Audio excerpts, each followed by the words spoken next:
Ahead of Friday's one-on-one meeting between the US and Russian presidents at this military base in Alaska, Ukrainian President Volodymyr Zelensky will hold virtual talks with European leaders and Trump today.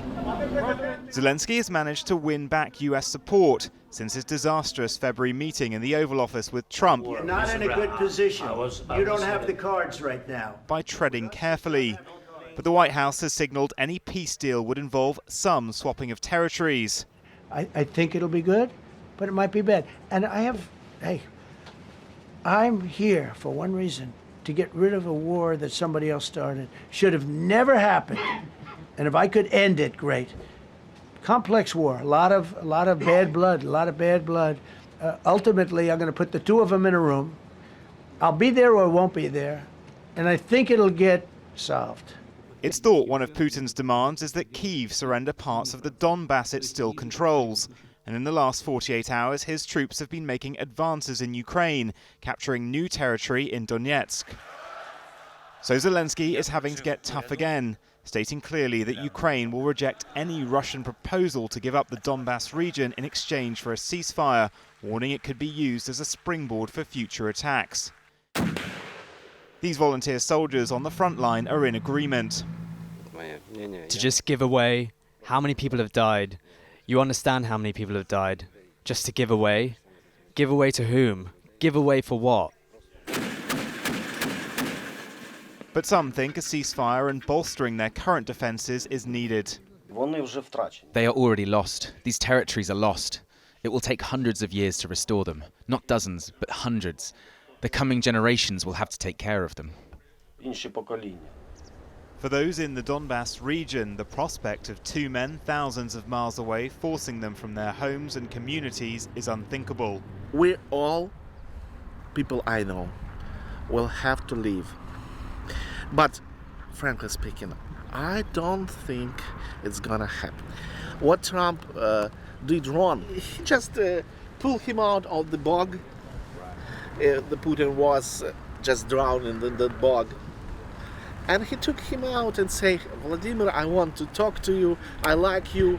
He didn't care that every day Ukrainians died. Staying here through 3.5 years of war has been an act of defiance for residents like Taisia, who just gave birth to a daughter, Azul.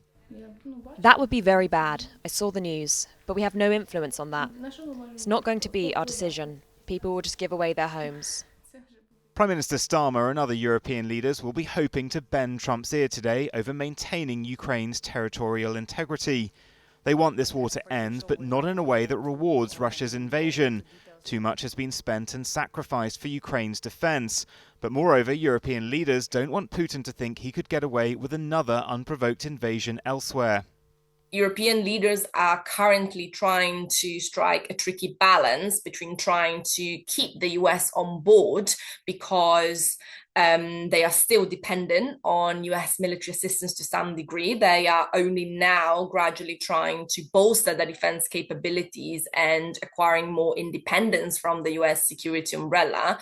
But on the other hand, indeed, they understand that they might have that there will be tensions between the US position and European leaders' position on what a durable ceasefire and acceptable terms for ending the war in Ukraine might be.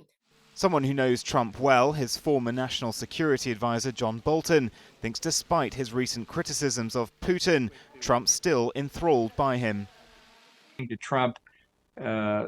Trump's public comments, I think Putin is beginning to work his magic, and that will change Trump's view again, not because he suddenly looked at the line in Zaporizhia and decided it could be moved 3 miles one way or another. That doesn't have anything to do with it.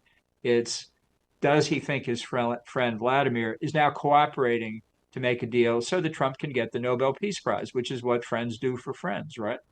Unlike his predecessor, President Biden, Trump has thus far not taken up Zelensky's invitation to come visit Ukraine to see Russia's aggression for himself. They may now have concerns that the administration is trying to manage expectations by framing Friday's meeting as a fact-finding mission. This is a listening exercise for the president. Look, only one party that's involved in this war is going to be present. And so this is for the president to go and to get, again, a more firm and better understanding of how we can hopefully bring this war to an end. President Zelensky arriving in Berlin can only hope now that the past few days of frantic calls with European allies have built a resolve that Trump must be convinced maximum pressure should be exerted on Russia to bring this war to an end without too many Ukrainian concessions.